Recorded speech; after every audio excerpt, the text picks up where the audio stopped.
Hello guys, आपका study take Maharashtra board में हार्दिक स्वागत है।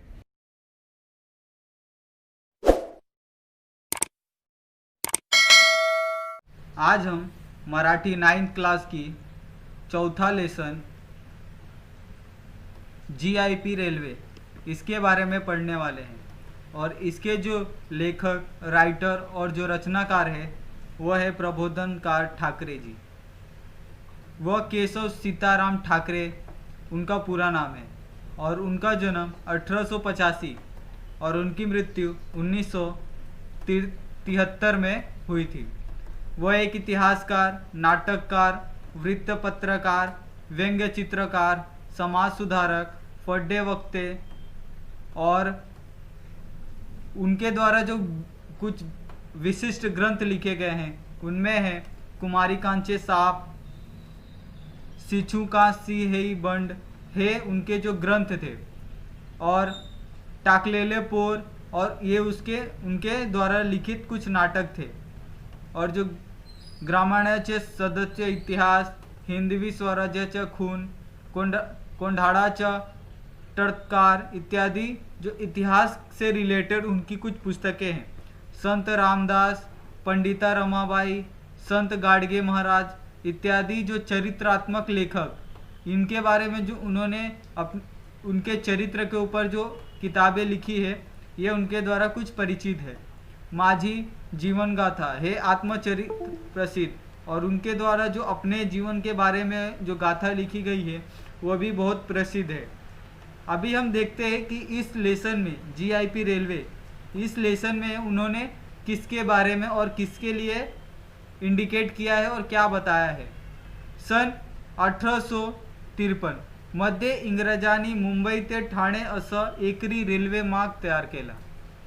लोखंडी रुळावरून वाफेच्या जोरावर धावणारी रेल्वे पाहून लोकांना वाटणारे नवल, रेल्वेविषयी पसरलेला अफवा व त्यातून मार्ग काढत सुरू झालेला रेल्वे प्रवास यांचे अति सुंदर, मार्मिक व उद्भवत्या शैलीत वर्णन प्रमुख पाठातून लेखकांनी केले आहे। इसमें जो लेखक है प्रबोधनकार ठाकरे जी, वह 1853 यानी जब मुंबई में पहली रेल, यानी मुंबई में जब पहली ट्रेन चली थी उसके बारे में वर्णन किया है।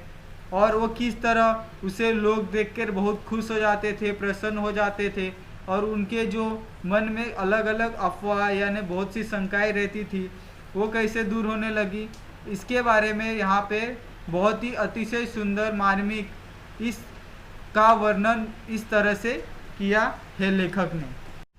मुंबई प्रांतात रेल्वे असावी असा उठाव मुंबईला प्रथम सर जमशेदजी जिजाबाई आणि जगन्नाथ नाना शंकर सेठ यांनी केला। जो ये जमशेदजी, जीजाभाई और जगन्नाथ जी थे, इन्होंने ही मुंबई में रेलवे की जो परियोजना थी उसका शिलान्यास किया और पहली बार इसके बारे में सोचा। मुड़जी जेठा मोरारजी गोकुल दास, आदमजी, डेविड वगैरे अनेक नामांकित नगर सेठजीचे अर्थात त्यांच्या पाठवड़ होते। जो उनके साथ कुछ लोग शामिल थे जो इस कार्य में मदद करना चाहते थे, उसमें जेठा मोरारजी जी थे, आदमजी पीरभाई थे, डेविस ससून थे और अनेक ऐसे नामचीन आदमी थे जो उस कार्य के लिए अपना योगदान देना चाहते थे। सन 1853 मध्ये ग्रेट इंडियन पेनिन्सुला रेल्वेचा पहिला छोटा फाटा मुंबई ते ठाणेपर्यंत एकरी रस्त्याच्या तैयार झाला।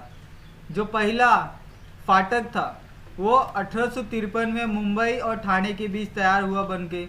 लोखंडी रुळावरून इंग्रज अग्नि गाडी चालवणार ही कल्पनाच्या लोकांनी मोठी अचंब्याची वाटली।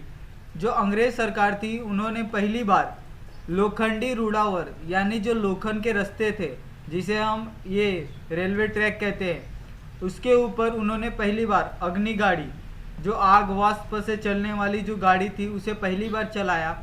और ये देख लोगों में बहुत अचंबा हुआ, यानी वो शौक हो गए कि ये क्या है।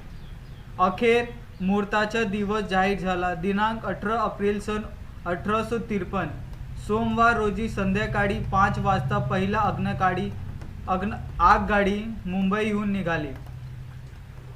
18 अप्रैल को 1853 में सोमवार को शाम 5 बजे मुंबई से थाने के बीच पहली आगगाड़ी चली. पाना फुलाचे हार तोडणे, निशाचे लावून 10 मोठे खोलीवजा डब्बे श्रृंगारलेले हे इंजिनावर अंग्रेजाचे मोठे निशान फडकत आहे.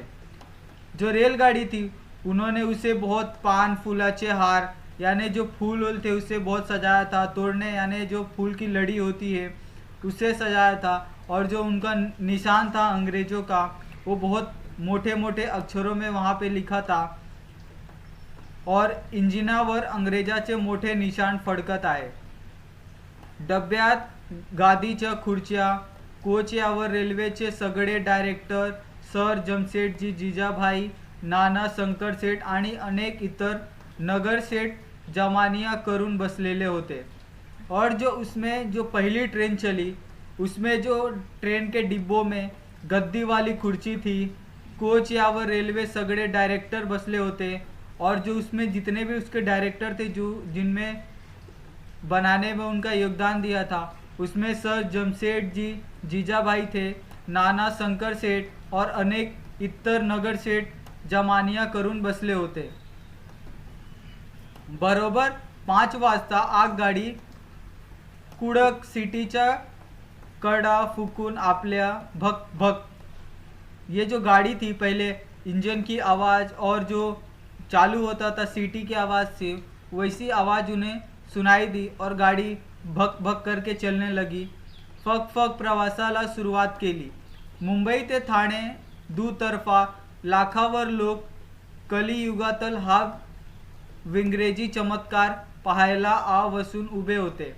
जो ये पहली बार मुंबई से थाने के बीच जो रेलवे चला था उसे देखने के लिए अंग्रेज़ों की जो चमत्कार शक्ति थी उसे देखने के लिए लाखों लोग सड़क के किनारे रेलवे ट्रैक के किनारे आकर खड़े हो गए थे. ना बैले ना रेडा ना घोडा आणि वाफेच्या जोरदार एका नाही 2 नाही 10 डब्याची माकड़ा खुशाल चालली. और ना कोई उस खींचने के लिए ना कोई बैल था, ना कोई रेडा था, ना कोई मजदूर थे, ना कोई घोड़ा था. जो बाग पे चलने वाला एक जोरदार दमदार इंजन था उसमें 1 नहीं 2 नहीं 10 डिब्बों का जो 10 डिब्बे उसके साथ लगे हुए थे वो आगे चलने लगे झुक झुक करत लोखंडी रूढ़ावर. यानी जो लोखंड का जो रेलवे ट्रैक का उसके ऊपर वो झुक झुक करके चलने लगे. कमाल आहे बुवा या अंग्रेजाची. आता तर काय विस्तव आणि पाणी यांची सागड घालून अंग्रेजाची वाफेलाच गाड़ी ओढ़ायला लावे.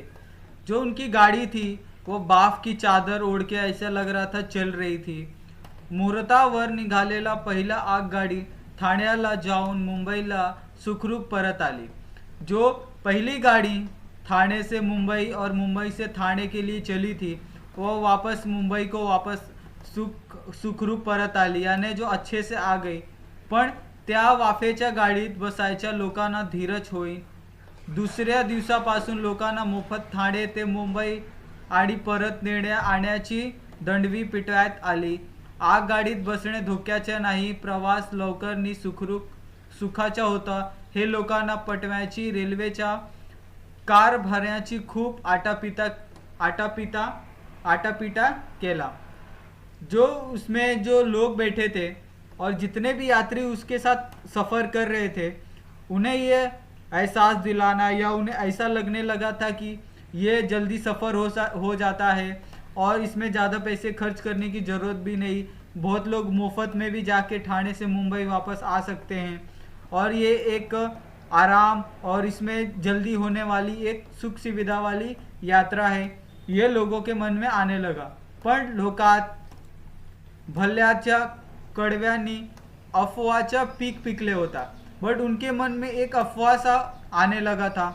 उन्हें अलग अलग मन में संदेह होने लगा था. वाफेची गाडी ही विंग्रेजाची विलायती भुटाकती आहे. जो उनकी गाड़ी है ये भूतों के ऊपर और इसके अंदर भूत घूमते हैं, या उन्हें ऐसा एहसास होने लगा. मुंबईला नव्या इमारतनी पूल बांधत आहेत, त्यांच्या पायात जिवंत गडायला फूस लावून माणसे नेण्याचा हा साड़दूत डाव है. उन्हें लग रहा था कि कोई भी जो मुंबई में इमारत बनती है या उसका जो पुल बनता है या फिर कोई भी अगर रेलवे संबंधित कोई भी खंबा या बनाई जाते हैं रेलवे ट्रैक, तो उसके नीचे जो जीवंत प्राणी होता है या जिंदा प्राणी होता है उसे गाड़ते हैं, ताकि ये शुभ माना जाता है और उसी का भूत इसकी रक्षा करता है या फिर इसके अंदर घूमता है, ऐसा उन्हें अफवाह फैलने लगा. असल्या अफवापुढे सहाडे प्रचारक काय करणार. इस अफवाह के कारण जो होशियार और प्रचारक थे वो भी घबरा गए कि क्या करें. एक दोन दिवस सरकारी कचेरीतल कारकून व्यापाऱ्यांच्या पेढीवरचे गुमास्ते यांना मुंबई ते ठाण्याला नेऊन परत आलेल्या लोकांना दाखवले, और इसके बारे में कुछ लोग ये अलग अलग चीज़ें दिखाने लगे कि ऐसा होता है ऐसा होता है. त्यांनी आपले अनुभवही सांगितले, तेवढ्यानेही कोणाला समाधान होईल. और लोग जो सुख और शांति से यहाँ वहाँ जाने लगे थे, उन्होंने अपना जो अनुभव था वो लोगों के साथ शेयर किया, ताकि जो उनके बीच जो अफवाह है वो कम हो. अखेर दर माणसी ₹1 इनाम आणि मोफत प्रसाराचा डंका वाजवता पैशाच्या लालूचीने ठाण्याच्या घंटा दीडवचे आणि मुंबईचे लोक आगगाडीने जाऊ लागले व त्यांच्या घरची माणसे आजूबाजूला उभी राहून थळाव धाव मोकलायची. जो लोग थे वो ₹1 इनाम, मानसी ₹1 इनाम आणि मोफत प्रवास डंका बजावला.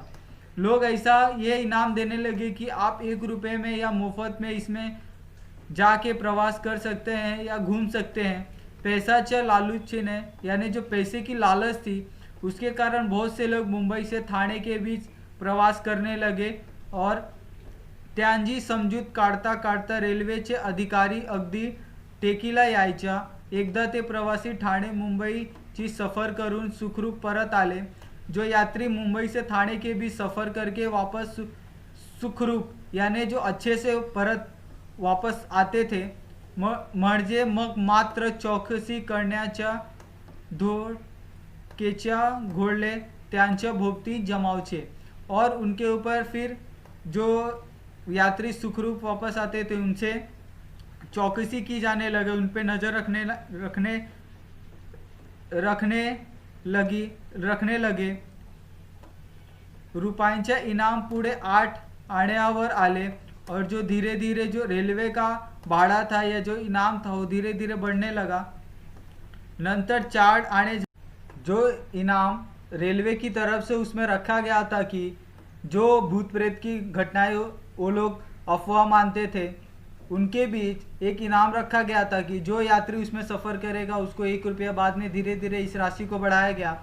बाद में इस इनाम के जो इनाम चल रहा था उसे बंद कर दिया गया, यानी बंद झाली नी सरसा टिकटें चालू के लिए, और उसकी जगह आने जाने के लिए टिकट चालू की गई.